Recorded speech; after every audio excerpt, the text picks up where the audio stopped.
News, सच जरूरी है। दर्शकों नमस्कार, मैं हूं श्रद्धा तिवारी और आप देख रहे हैं MNS न्यूज टीवी। तो स्वागत है आपका ब्रेक के बाद देश की खबरों में। स्वागत है आपका प्राइम टाइम में। एक नजर आज की हेडलाइंस की ओर। पाकिस्तान की कोशिशें नाकाम होंगी, बोले अभिनेता चंदन राम। राम मंदिर की दूसरी प्राण प्रतिष्ठा शुरू, राजा राम आज अयोध्या में होंगे विराज। IPS रचिता जोयान थोड़ी वर्दी, इसे भी की वजह निजी कारण बताए। तो खबरें विस्तार से। पाकिस्तान की कोशिशें नाकाम होगी, बोले अभिनेता चंदन रॉय। अभिनेता चंदन रॉय का बयान। उन्होंने कहा है कि हमारा लक्ष्य उन सभी लोगों को संदेश देना है जो हमें देख रहे हैं, सुन रहे हैं। जम्मू कश्मीर आए, यहाँ पर्यटन जीवंत और फल फूल रहा है, यहाँ डर का माहौल नहीं है। आप जितना यहाँ आएंगे उतना ही लोगों को मजबूती, इसीलिए कृपया वापस आए। मेरा अनुभव अच्छा रहा है, मैं हर जगह लोगों को मुस्कुराते हुए देख रहा हूँ, वे मेरा स्वागत कर रहे हैं। यह जरूरी था कि और मैं जम्मू कश्मीर सरकार का शुक्रगुजार हूँ जिन्होंने हमें यहाँ बुलाया है। अगर हम पाकिस्तान ने जो किया उससे डर कर बैठे हैं तो मैं मुंबई से हूं और मैं दुनिया को यह बताने आया हूं कि हम उनसे डरते नहीं है। सभी नागरिकों को निडर होकर यहां आना चाहिए, यह इस देश का हिस्सा है। जितने लोग यहां आएंगे उतना ही यह क्षेत्र और देश मजबूत होगा और पाकिस्तान की कोशिशें नाकाम होंगी। वही भाजपा सांसद अनुराग ठाकुर कहते हैं, सिर्फ मिस्र में ही नहीं दुनिया के कई देशों में आपको भारत की सॉफ्ट पावर की ताकत देखने को मिलेगी। कई लोग आपकी भाषा भी नहीं समझते, फिर भी देश में आपके चाहने वाले की संख्या बहुत ज्यादा है। जब मैं मंत्री था तब मध्य एशिया, रूस और कुछ दूसरे देशों से लोग और प्रतिनिधिमंडल यहाँ आते। क्या मकसद ये है कि जो भी हमको देख रहे हैं, सुन रहे हैं, उनको ये संदेश जाए कि जम्मू एंड कश्मीर आइए और यहाँ का टूरिज्म जिंदा है, आबाद है। यहाँ कुछ नहीं है, कोई डर का माहौल नहीं है, सब खुश हैं और जितना आप आएंगे उतना इन लोगों को, यहाँ के लोगों को बल मिलेगा। So please come back. अपने यहाँ पे अभी किस तरह उनका अनुभव रहा आपका भी? हाँ, आप काफी समय से यहाँ पर आए, तो आपका किस तरह से अनुभव रहा? काफी लोगों से मिले भी हैं। अनुभव तो बहुत अच्छा रहा। मेरे चारों तरफ जहाँ पे भी देख रहा हूँ लोग मुस्कुरा रहे हैं, इतना आदर सत्कार कर रहे हैं, तो ये जरूरी था। और मैं शुक्रगुजार हूँ जम्मू एंड कश्मीर गवर्नमेंट का, यहाँ की सरकार का, जिन्होंने हमको यहाँ बुलाया। टूरिज्म डिपार्टमेंट ने मैं सनी और शारिब यही संदेश लेके जाएंगे और देंगे कि सर जम्मू कश्मीर के कहा जाता है कि यहाँ आतंकवाद है और पिछले दिनों जिस तरह से हादसे हुए हैं उस तरह से एक गलत मैसेज आ रहा है पूरे हिंदुस्तान में। आप भी जम्मू कश्मीर में है, पिछले कुछ घंटों से आप इस समय सड़कों पर है, किस तरह का अनुभव है? देखिए, मुझे लगता है जो भी पाकिस्तान ने किया, अगर उससे डर के हम यहाँ बैठ जाएंगे कि अगर मैं बम्बई से हूँ, मैं इसलिए आया हूँ कि दुनिया को बताया जाए कि हम उनसे डरे नहीं हैं। और किसी भी देशवासी जो भी इसको देख रहा है, सुन रहा है, निडर होके आइए आप यहाँ। ये भी आपका ही प्रदेश है, इस देश का एक हिस्सा है। तो जितना आप आएंगे उतना यहाँ के लोगों को बल मिलेगा, इस देश को बल मिलेगा और पाकिस्तान का जितना भी था सब नाकाम होगा। सर ये केवल इजिप्ट में नहीं, ये आप दुनिया भर के देशों में देखोगे, बहुत जगह आपको भारत की सॉफ्ट पावर की ताकत नजर आती है। बहुत सारे लोग जब आपकी भाषा को भी नहीं समझते, उसके बावजूद आपकी फैन फॉलोइंग उन देशों में कितनी ज्यादा है। मैं जब पिछले कुछ वर्ष यूथ अफेयर्स और स्पोर्ट्स का मंत्री था और इंफॉर्मेशन ब्रॉडकास्टिंग मिनिस्टर था, तो बहुत सारे यूथ डेलीगेशन आते थे सेंट्रल एशिया से, रशिया से और कुछ अन्य देशों से, और उनके लिए हमें जैसे रात्रि भोज देना ये सब करना पड़ता था। तो उन स्टूडेंट्स ने कहा, यूथ डेलीगेशन वालों ने कहा कि हम भी आपके लिए कुछ कल्चरल प्रोग्राम करना चाहते हैं सेंट्रल एशिया के 5 देशों से, कजाकिस्तान, तुर्कमेनिस्तान, किर्गिस्तान और उज्बेकिस्तान। मुझे लगा अपना देश का कुछ गाना गाएंगे, लेकिन आप कल्पना कीजिए जिनकी उम्र 20-22 साल होगी, उन्हें गाना कौन सा गाया? जिम्मी जिम्मी जिम्मी आजा आजा आजा। और वो मिथुन चक्रवर्ती का उस जमाने का गाना जब वो पैदा भी नहीं हुए, I am a disco dancer, ये वाला गाना गाया। मेरे कहने का भाव ये है, कई बार हम इस बात की कल्पना नहीं करते कि हमारी किस काम का प्रभाव दुनिया के किस देश में कितना बड़ा हो सकता है। ऐसे ही जब पिछले कल हम इथियोपिया में थे, तो वहां पे बहुत बड़ी जो हमें देखने को मिला कि भारतीय टीचर्स, उन्होंने बहुत बड़ी पहचान अपनी इथियोपिया में बनाई है। भारत के एजुकेशनल इंस्टीट्यूट जहां पर इथियोपिया के बड़े से बड़े नेता और वहां के एक जो बहुत बड़ा वर्ग है वो हिंदुस्तान में पढ़कर आया है। How you conduct your self, how you behave, what impression you leave on the people, that makes a lot of difference। और कहीं ना कहीं ये भारत की छवि को बनाने में काम आता है। और भारत ने जो पिछले 77 वर्षों में किसी देश के ऊपर कभी आक्रमण नहीं किया, कभी अपनी बुरी नजर नहीं रखी किसी दूसरे देश के प्रति, ये भारत की एक बहुत बड़ी पहचान बनी है। और भारत के अंदर अलग अलग भाषाओं के, अलग अलग धर्म के लोग, अलग अलग बोली बोलने वाले लोग एकजुट होकर रहते हैं। ये हमारी सबसे बड़ी पहचान है। एक मिनी भारत आज मैं अपने सामने देख रहा हूं। आप सबको मैं नमन करता हूं, प्रणाम करता हूं। यही हमारी ताकत है। और जब हम सब टूरिज्म रिवाइवल की बात कही जा रही है, आप भी जम्मू कश्मीर में हैं, सड़कों पे घूम रहे हैं, इस समय माता के चरणों में, किस तरह का अनुभव है? मुझे ऐसा लगता है जम्मू एंड कश्मीर और इस वक्त जो माता की धरती पे खड़े हैं हम, मुझे लगता नहीं कि कोई जरूरत है हमें किसी भी बॉलीवुड या किसी भी एक्टर को या किसी भी लोगों को बुलाने की। अपने आप में इतनी खूबसूरत है, लोग यहाँ खुद खिंचे आएंगे। और यहाँ हम जो आए हैं, ये मुझे तो ऐसा लगता है कि माता का भी बुलावा है एक तरीके से। और ये आश्वासन है, जिस तरीके से हम यहाँ सेफली आए हैं, घूम फिर रहे हैं, तो कोई दिक्कत नहीं है। और मुझे लगता है ये कुछ वक्त की बात है। और सब, और मुझे लगता है जो पहले जिस तादाद से लोग आते थे, मुझे ऐसा लगता है और माता के आशीर्वाद से और डबल और उससे भी ज्यादा लोग आएंगे। और यहाँ का लोगों का बल भी बढ़ेगा और मोहब्बत भी बढ़ेगी, ऐसा मेरा विश्वास है और ऐसा होने वाला है, मुझे ये लगता है। पिछले दिनों ऑपरेशन सिंदूर हुआ और हमारे जो सुरक्षा बल थे, सैनिक थे, उन्होंने मुंह तोड़ जवाब दिया है जो पाकिस्तान है उसको। और आज भी आपने श्रद्धांजलि दी है यहाँ पे, किस तरह से देखते हैं? देखिए, ये कभी कभी इस तरीके की जब चीजें होती है वो दिल दहलाती हैं, लेकिन इससे ये भी एक बात पता चलती है कि कितनी एकाग्रता है, कितना एक दूसरे को लेकर, हमारे देश को प्रोटेक्शन को लेकर सब लोग कैसे एक साथ खड़े हो जाते हैं। उस वक्त हम सब भूल जाते हैं, सब एक होते हैं। तो वही है जो हमारी आर्म सेना है, वायु सेना है, जितनी भी सेनाएं निडर होकर खड़ी रही, उनके परिवार वाले हैं, सब लोग एक साथ खड़े रहे। और जो बाकी लोग जो देश चला रहे हैं, सारे लोग अपने अपने तरीके से जितना कुछ कर सकते हैं वो कर रहे हैं और वो दिख रहा है। हम अपनी तरफ से जो हमारे बस में है वो हम कर रहे हैं और बता रहे हैं कि हम सब एक हैं। और ये जो हमारा जम्मू और कश्मीर इतना खूबसूरत जो जगह है, वो खूबसूरत ही है और वहाँ लोग आते रहें और लोग आते भी रहेंगे। तो हम वही एकाग्रता में एक कदम बढ़ा रहे हैं और शांति और प्यार और मोहब्बत को फैलाने की कोशिश कर रहे हैं। सर, आपसे जानना चाहेंगे कि कुछ ही दिनों में अब माननीय प्रधानमंत्री, कहा जा रहा है कि वो कटरा आ सकते हैं और कश्मीर तक जो रेल है उसे जो है देश को समर्पित किया जा सकता है। तो टूरिज्म की बात कही जा रही है, कैसे देखते हैं इसको?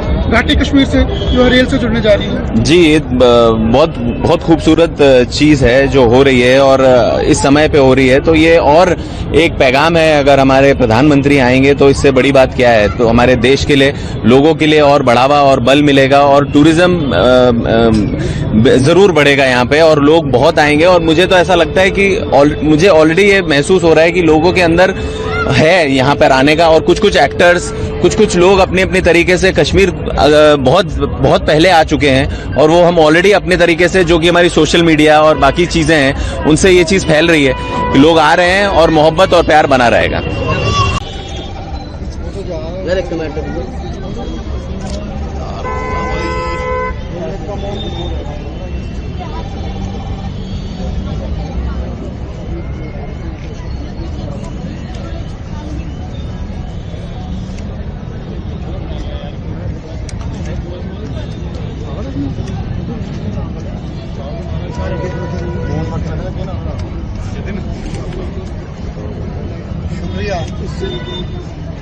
इंडियन आर्मी,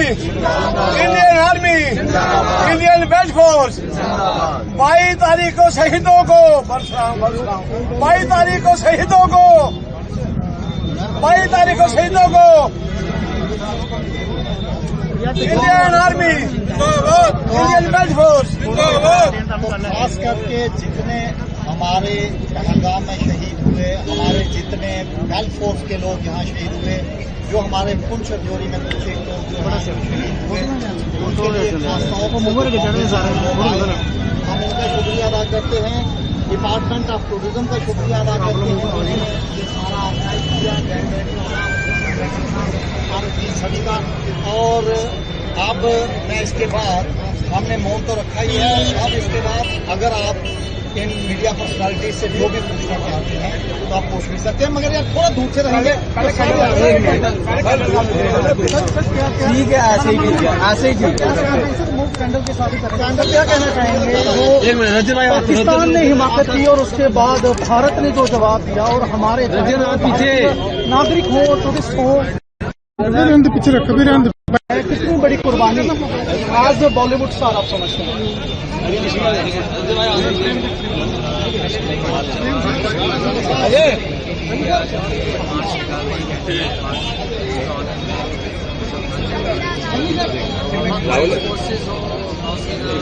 वायुसेना, थल सेना,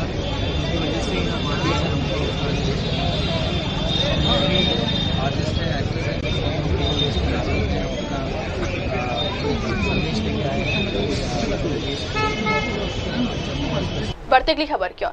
राम मंदिर की दूसरी प्राण प्रतिष्ठा शुरू। राजा राम आज अयोध्या में होंगे विराजमान। राम मंदिर की दूसरी प्राण प्रतिष्ठा 3 जून सुबह 6:30 बजे से शुरू हो गई। 3 दिनों तक चलने वाला यह कार्यक्रम 3 जून को शुरू होकर 3 जून तक चलेगा। इस दौरान भगवान राम राजा के रूप में स्थापित किए जाएंगे। इससे पहले उनके बाल स्वरूप की प्राण प्रतिष्ठा की गई थी। 22 जनवरी 2024 को भगवान श्री राम बालक राम के रूप में स्थापित किए गए थे। इसकी स्थापना पीएम मोदी ने की थी। अब दूसरी बार प्रतिष्ठा में भगवान राम राजा के रूप में स्थापित किए जाएंगे। मंदिर के पहले तल पर राजा राम का दरबार बनाया गया है। इसमें भगवान राम, उनके अनुज लक्ष्मण, भरत, शत्रुघ्न, माता जानकी और सेवक हनुमान होंगे। राम मंदिर की दूसरी प्राण प्रतिष्ठा से पहले मंदिर को सुंदर रोशनी से सजाया गया है।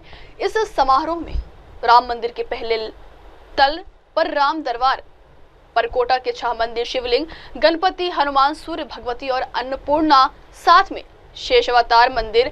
इन 8 मंदिरों में देव विग्रह की प्राण प्रतिष्ठा। अगली खबर की ओर। आईपीएस रचिता जुयाल ने छोड़ी वर्दी, इस्तीफे की वजह निजी कारण बताया। उत्तराखंड कैडर की तेज तर्रार आईपीएस अधिकारी रचिता जुयाल ने 10 साल की सेवा के बाद इस्तीफा देकर सबको चौंका दिया है। खुद रचिता ने इस फैसले के पीछे निजी कारण बताए और कहा है कि हर किसी की जिंदगी में कुछ सपने होते हैं जिन्हें पूरा करने की चाह होती है। परिवार से लंबी चर्चा के बाद उन्होंने यह निर्णय लिया है। इस्तीफे के बाद उन्होंने यह भी साफ किया है कि उत्तराखंड के लिए उनका प्रेम हमेशा बना रहेगा और वह किसी न किसी रूप में राज्य के लिए योगदान देती रहेंगे। उत्तराखंड पुलिस महकमे में रचिता जुयाल को एक निष्पक्ष और कर्मठ अधिकारी के रूप में देखा जाता है।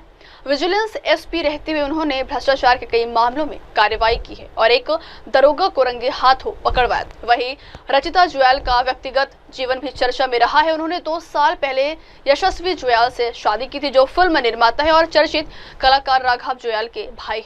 उनकी लव स्टोरी कोरोना काल में शुरू हुई थी और सोशल मीडिया पर उन्होंने खुद इसे साझा किया था। रचिता के पिता भी पुलिस सेवा में थे और उन्हीं को देखकर उन्होंने इस सेवा में आने का फैसला किया था। अब उनका इस्तीफा कई के लिए एक आश्चर्य है। मैं रचिता जुयाल हूँ, 2015 बैच आईपीएस उत्तराखंड काडर से। रिसेंटली मैंने अपना रेजिग्नेशन दिया है आफ्टर 10 years ऑफ सर्विस। ये रेजिग्नेशन जो है मैंने अपने पर्सनल रीजंस की वजह से दिया है। लाइफ में जैसे सबके अपने प्लान्स होते हैं, वैसे मेरे भी कुछ प्लान्स हैं जिनको मैं परस्यू करना चाहती हूँ, तो उस कारणवश मैंने ये रेजिग्नेशन दिया है। और काफी लंबे समय से मेरे फैमिली में इस बारे में हम लोग विचार कर रहे थे, तो हमें जो सही समय लगा अपने कन्वीनियंस के हिसाब से उसी समय हमने ये प्लान किया है। आगे भी मैं, क्योंकि उत्तराखंड से मेरा खास लगाव है, मैं उत्तराखंड से ही बिलोंग करती हूँ, तो आगे भी मैं उत्तराखंड में कंट्रीब्यूट करती रहूंगी और जिस भी कैपेसिटी में मैं आगे फ्यूचर में वर्क करूंगी तो यहाँ मैं हमेशा अपना कंट्रीब्यूशन देती रहूंगी। बढ़ती अगली खबर की ओर। दिल्ली में सिरफिरे आशिक ने की प्रेमिका की हत्या, आरोपी गिरफ्तार। दिल्ली के जहांगीरपुरी में एक सनसनीखेज मामला सामने आया है, जहां पर एक सिरफिरे आशिक ने अपनी प्रेमिका को मौत के घाट उतार दिया है। आरोपी अपनी प्रेमिका को एक जगह ले गया और फिर चाकू से गोदकर उसकी नृशंस हत्या कर दी। इस मामले में पुलिस ने आरोपी शख्स को गिरफ्तार कर लिया है। पुलिस के अनुसार मृतक युवती रविवार के दिन ओपन क्लास करने के लिए कॉलेज के लिए निकली थी, लेकिन वह घर पर वापस नहीं आ पाई। उसके पिता के अनुसार आरोपी के पिता ने उन्हें कॉल कर कहा कि उनकी बेटी ने चाकू मारा है, जिसे सुनकर उनके होश उड़ गए। इसके बाद पीड़िता का परिवार तुरंत जहांगीरपुरी थाना पहुंच गया। वहां पर इस पूरी घटना के बारे में बताया। पुलिस ने आरोपी को गिरफ्तार भी कर लिया है। आरोपी का कहना है कि मृतका ने उसे धोखा दिया है, जिसके कारण उसने उसकी हत्या कर दी। इस मामले की पुष्टि करते हुए डीसीपी अंकित चौहान ने क्या बताया, देखिए वीडियो। मेरी छोटी बेटी के साथ हुई है घटना। ये कल घटना हुई थी। ये कल कॉलेज के लिए जा रही थी, कॉलेज गई थी तो उस लड़के का मैसेज आया दूसरे नंबर से। उसने करा जैसे कि आईडी बना लेता है, दूसरा फेड बना लेता है, उसके नंबर बना के जैसे दूसरे दोस्त की करके उसने उसको ज़बरदस्ती बुलाया। वो गई नहीं थी, उसने ज़बरदस्ती उसको बुलाया वहाँ पर महरौली पर। महरौली गई थी वो लड़का सुबह 8:30 बजे वहाँ पहुँचा। मेरी लड़की गई 9:45 बजे। और जो सीसीटीवी कैमरा में नजर आ रहा है, सीसीटीवी में वही बता रहा हूँ। सीसीटीवी कैमरे में मैंने जो देखी है 8:30 बजे लड़का गया, पहले 9:10 बजे मेरी लड़की वहाँ से निकली भारत में। और वो जो लड़का जो था सरदार जो लड़का था वो 12:57 तक बाहर निकला। मेरी लड़की ना तो मैंने पूरी 4 बजे तक रिकॉर्डिंग देखी पुलिस थाने में बैठ के, वो बाहर नहीं है। फिर उसके बाप का फ़ोन मेरे पास आया 2:30 बजे। उसके बाप ने कहा कि आपकी लड़की कहाँ पर है। मैंने कहा कॉलेज गई हुई है। फिर उसके पीछे से फ़ोन आया। ये उस समय काम पे थे? मैं तो कल काम पे था। तो उनका फ़ोन आया कि आपकी बेटी कहाँ पर है। मैंने कॉलेज गई हुई है। तो वो फिर पीछे से फ़ोन बोल रहा है आपकी बेटी ने 2 लड़कों के मिलके मेरे बेटे को चाकू मारा है। मैंने मेरी बेटी कर ही नहीं सकती ये काम। फिर बाद में कहता है कि मैंने उसके भी चाकू मारा है लड़की के। फ़ोन लड़का पीछे से, फिर फ़ोन उन्होंने काट दिया है। फिर हम थाने में गए अपने जहांगीरपुरी थाने में। फिर उनसे ये बात हमने डिस्कस करी। फिर उन्होंने बोला कि कहाँ का केस है। मैंने सर ये वो बोल रहा है अब कि कुतुब मीनार पे ये बात हुई है। वहाँ पार्क में गए, पार्क में हमने सारे पार्क ढूंढे, 5-6 पार्क थे। बारिश हो रही थी, वहाँ हमने पूरे ढूंढा, वहाँ पार्क नहीं मिली, वहाँ लड़की नहीं मिली मेरी। फिर हम महरौली थाने में गए, वहाँ बात करी हमने सर से। फिर उन्होंने हमारे साथ बात करी, सब बताया। मैं ऐसा हुआ मेरे वाक्य मेरी लड़की के साथ सुबह शाम जो भी है बात कॉल की सब बताई मैंने उनको। तो फिर उन्होंने मेरे साथ पार्क गए देखने के लिए। कम से कम 8 बजे, रात के 8 बजे करीब। हम 4 जने थे, मेरी वाइफ और मैं और 2 मेरे वो इंस्पेक्टर उनके साथ थे। वहाँ देखने गए तो आगे तक हम काफ़ी देखने गए, आगे तक वो भी गए थे तो वहाँ कुछ नहीं मिला। वो कह रहे अब बारिश हो गई है, यहाँ निशान कुछ नहीं मिलेगा। फिर हम थाने में आए दोबारा। फिर मेरी वाइफ बोली थोड़ी देर बाद एक बार और चल लो, दोबारा देखे आते पारा को। उन सर ने ये बोला कि अब नहीं दोबारा मैं जाऊँगा, जाओ अपने आप देखिए जाके। कब पता लगा आपको? जब मेरे को पता चला, जब बात ही हुई, फिर हम SHO के पास जब हमने कंप्लेंट लिखी, जो सर बोल रहे थे कि फिर हमने कंप्लेंट लिखी। फिर SHO आए बड़े साहब और उनको सारी बात मैंने डिटेल से बताई, पूरी डिटेल में, शुरू से लेकर एंड तक डिटेल। बच्ची आपको कब और किस हालात में मिली है? बच्ची मिली है पार्क में, सुबह मिली है, बिल्कुल जली हुई हालत में। उसने गला दबाया है, गला घोट के मारा और फिर पेट्रोल डाल के उसको आग लगा दी। बढ़ती अगली खबर की ओर। ऐसा क्या हुआ कि कर्नाटक के किसान ने सड़क पर फेंका प्याज। किसान की असली पूंजी उसकी खेती होती है। भारत में किसानों की स्थिति छिपी नहीं है। यहाँ किसानों का एक बड़ा वर्ग है जो आज भी सिर्फ खेती पर ही निर्भर है। ऐसे में यदि उसे अपने उपज का आशा के अनुरूप मूल्य नहीं मिलता है तो उसके सामने बड़ा संकट खड़ा हो जाता है। कर्नाटक के एक किसान का वीडियो सोशल मीडिया पर तेजी से वायरल हो रहा है, जिसमें मंडी में प्याज का उचित मूल्य नहीं मिलने पर इतना निराश हो गया कि उसे सड़क पर गिरा दिया और खुद भी वहां लेट गया। कर्नाटक के किसान बसवन बागेवाड़ी में प्याज की नीलामी के लिए पहुंचे थे। उनमें उम्मीद थी कि इस बार अच्छी क्वालिटी के प्याज है तो दाम भी बढ़िया मिलेंगे। किसानों का उम्मीद थी कि प्याज के इस बार प्रति क्विंटल 800 से 1000 रुपए के दाम मिलेंगे, लेकिन ऐसा नहीं होने पर वह अपना आपा खो बैठे। किसानों को जब पता चला कि 800 से 1000 रुपए तो दर उन्हें प्याज के प्रति क्विंटल सिर्फ 200 रुपए दाम दिए जा रहे हैं तो उन्हें आंखों में उनके आंसू आ गए। सोशल मीडिया पर वायरल वीडियो में हताश किसान ने अपने प्याज के बोरे सड़क पर पलट दिए हैं। वह सड़क पर फेंकने के लिए साथ खुद भी लेट गया और उचित मूल्य न दिए जाने के विरोध में प्रदर्शन कर रहा है। किसान के सड़क पर अपनी उपज गिराकर प्रदर्शन करने से उसकी लाचारी और मजबूरी का बरबस ही अंदाजा लगाया जा सकता है।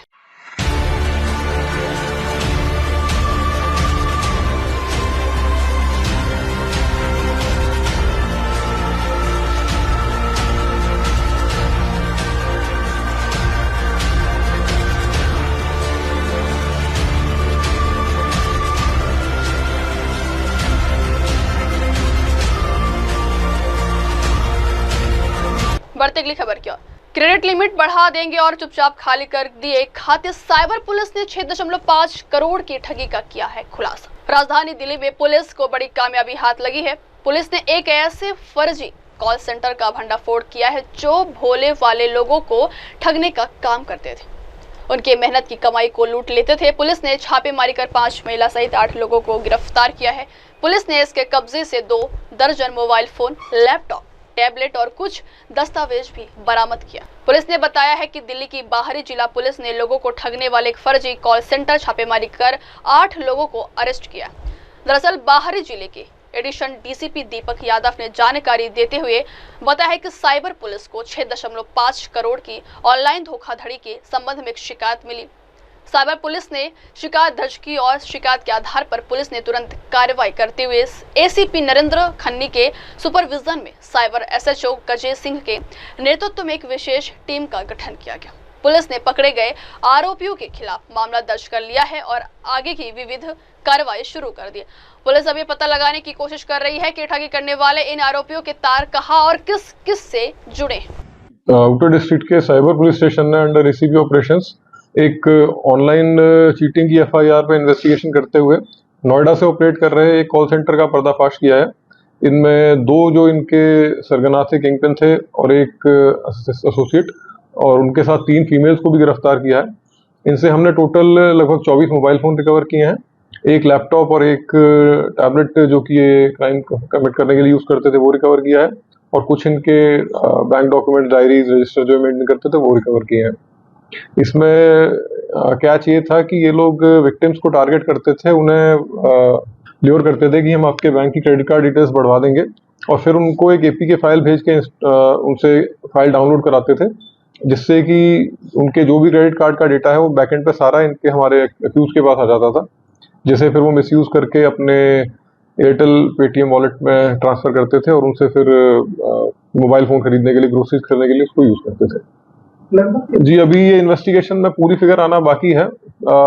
फिलहाल सरसरी तौर पे हमने जो चेक कराया national cyber crime reporting portal से, इनसे जो भी हमने फोन और IMEI वगैरह इन्वेस्टिगेशन में आए, फोन नंबर्स आए, उनके क्रॉस चेक करने पे अभी तक हमने 20 कंप्लेंट जो है वो पिन पॉइंट कर लिए हैं पोर्टल के ऊपर।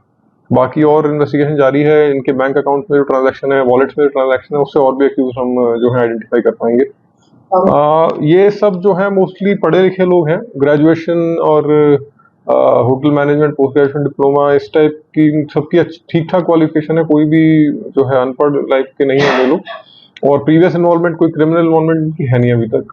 सर, दिल्ली के अलावा और भी जगह से कंप्लेंट्स दर्ज हुई है? हाँ जी, जो मैंने आपको ये बताया अभी कि national cyber crime reporting portal पे इनकी 20 कंप्लेंट्स अभी हमने ट्रैक की हैं। वो देश के अलग अलग राज्यों से हैं, कुछ भी राजस्थान से हैं, बिहार से भी हैं, यूपी से हैं, पंजाब से भी हैं। तो ओवरऑल नेशन वाइड। स्पेन में पूछा गया क्या है भारत की राष्ट्रीय भाषा। डीएम के नेता करीमोजी के जवाब ने कर दिया खुश। इस समय भारत के कई नेता ऑपरेशन सिंदूर को लेकर कई देशों में जा रहे हैं और पाकिस्तान के आतंकवाद को बेनकाब कर रहे हैं। इसी बीच डीएम के सांसद करीमोजी करुणानिधि भी ऑपरेशन सिंदूर के बाद भारत के आउटरीच कार्यक्रम के हिस्से के रूप में स्पेन में एक सर्वदलीय प्रतिनिधिमंडल का नेतृत्व कर रही। स्पेन के दौरे के दौरान सांसद करीमोजी करुणानिधि से भारत की राष्ट्रीय भाषा को लेकर सवाल पूछा गया, जिस पर उन्होंने एक ऐसा जवाब दिया जिसको सुनकर आप भी खुश हो जाएंगे। उन्होंने कहा कि भारत की राष्ट्रीय भाषा अनेकता में एकता है। उन्होंने इस बात पर जोर दिया है कि यह संदेश है जिसे उनके प्रतिनिधिमंडल का मकसद दुनिया को बताना है। You wanted to know about the national language. I think the national language of India is unity in diversity.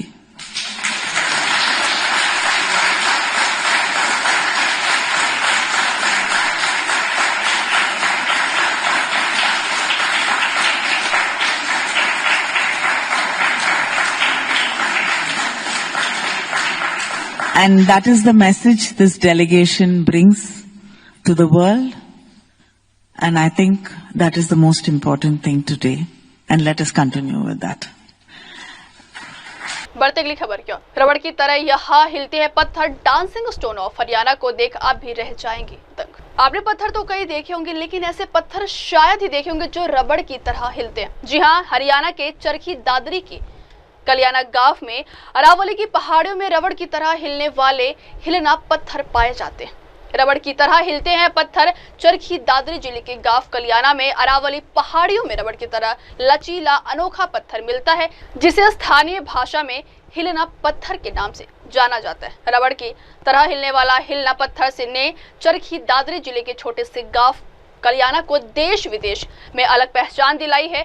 हिलना पत्थर से भूकंप रोधी इमारतें बनने की संभावना को लेकर वैज्ञानिक भी रिसर्च कर रहे हैं। कलियाना गांव में मिलने वाले इस अनोखे पत्थर का जहां गिनीज बुक में नाम दर्ज है, वहीं सरकार की ओर से इस प्राकृतिक धरोहर को बचाने के लिए पहाड़ी में जाने पर प्रतिबंध लगाया गया है। वहीं ग्रामीण भी अपने स्तर पर इसको बचाने के लिए लगातार निगरानी कर रहे हैं। तो आइए देखते हैं वीडियो। जो पत्थर पर घसांगा जैसे इसमें से बुरादा निकला है, मैं इसका भी दिखा दूँ आपने। जितना घसांगा नहीं ना बुरादा निकलेगा इसमें, और जिस तरह घसांगा है ना लचीला होता जाएगा, यो लचीला होता जाएगा और उस तरह से इसकी लचक बढ़ती जाएगी। और इसने अपना फ्लेक्सिबल स्टोन भी कहते हैं।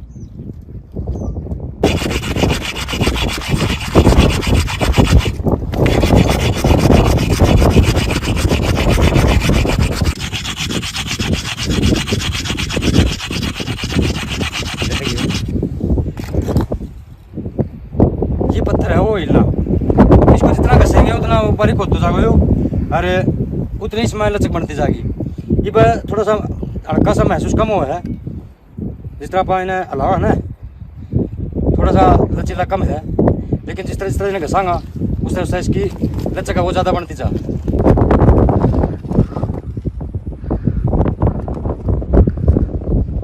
जी क्या नाम है? मेरा नाम विजेंद्र है जी, पिता का नाम मूलचंद है, डिस्ट्रिक्ट दादरी है, गांव कलियाना है जी। हमारे गांव के अंदर ये पहाड़ है जी, इस पहाड़ के अंदर हिलना पत्थर है। जैसे आप इसको 1 फुट की लंबाई में 1 इंच की चौड़ाई में आप इसको चौरस बना के हिला के देखोगे तो रबड़ की तरह हिलने का काम करेगा। ये हमारे लिए फ़ख्र की चीज़ है, हमारे जन्म से पहले की, हमारे पूर्वजों के जन्म से पहले की चीज़ है। तो इसमें सरकार द्वारा के नाम के लिए हर गांव का आदमी, हर पंचायत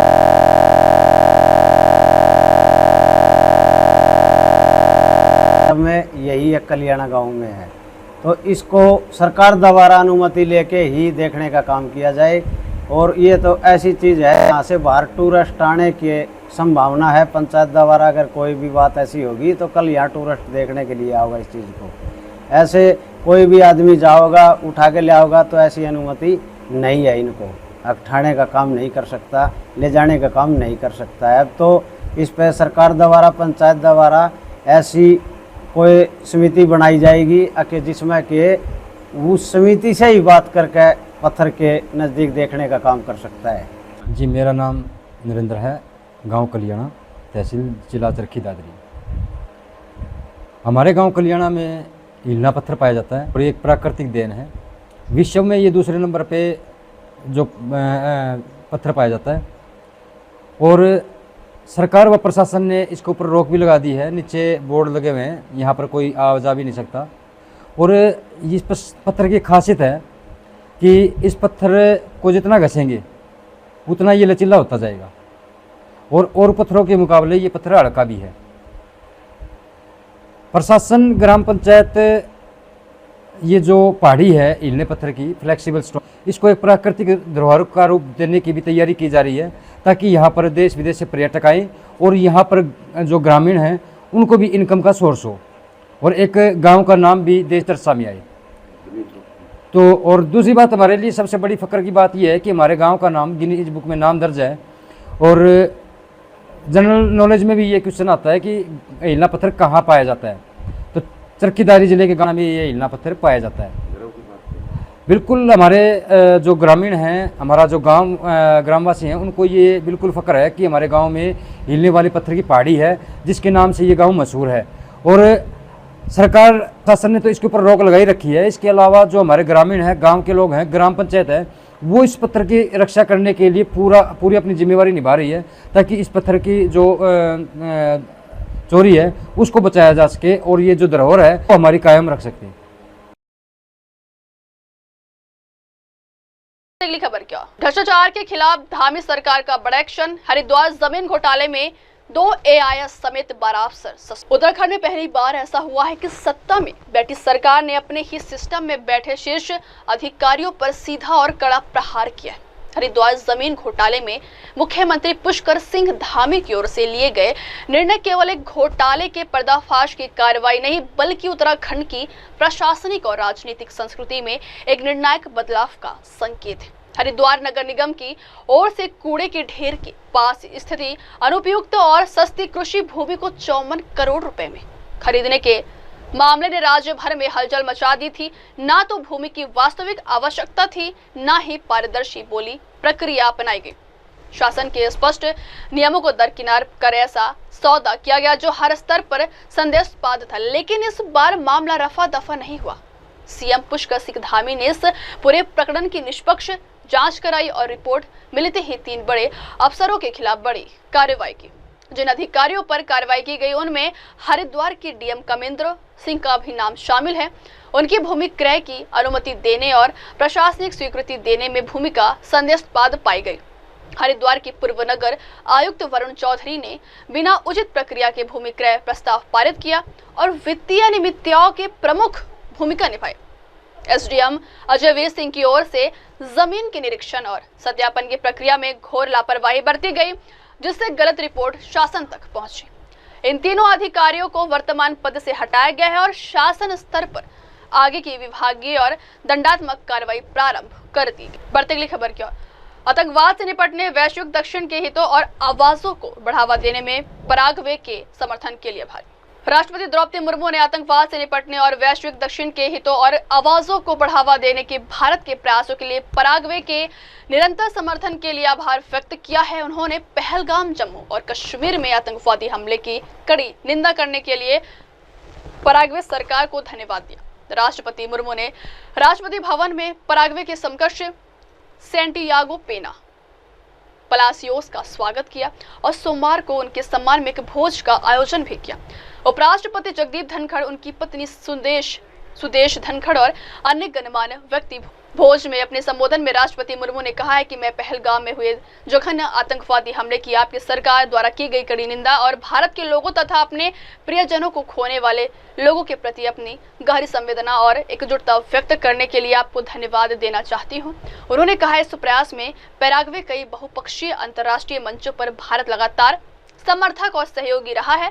आतंकवाद के खतरे से निपटने, वैश्विक दक्षिण के हितों और आवाजों को बढ़ावा देने और हमारी आने वाली पीढ़ियों के लिए एक सुरक्षित, शांतिपूर्ण और टिकाऊ भविष्य सुनिश्चित करने के भारत के प्रयास में आपके निरंतर समर्थन के। बढ़ती अगली खबर क्या, जहां मामा खड़ा है वहां बिटिया कभी अकेली नहीं। जनसेवा का मतलब सिर्फ नीतियां बनाना नहीं होता, उसका असली अर्थ है उन नीतियों को समाज के आखिरी व्यक्ति तक पहुंचाना। और यही दृष्टि है शिवराज सिंह चौहान की, जिन्हें लोग ममता से मामा कहकर पुकारते। आज मंदसौर में जब उन्होंने लौह पुरुष सरदार वल्लभ भाई पटेल की प्रतिमा को नमन किया और नीचे उतरे तो उनकी नजर एक छोटी सी बेटी पर पड़ी जो हाथ ठेले पर सिंघाड़े बेच रही थी। वो पल सिर्फ एक दृश्य नहीं था, वो एक संकल्प का जन्म था। उन्होंने वही ठान लिया कि अब यह बेटी सिंघाड़े नहीं बेचेगी, अब यह पढ़ेगी, आगे बढ़ेगी और अपने सपनों को साकार देगी। यह सिर्फ एक वादा नहीं था, यह उस मामा का प्रेम, उसका दृढ़ निश्चय था जो हर बेटी में देश का भविष्य देखता है।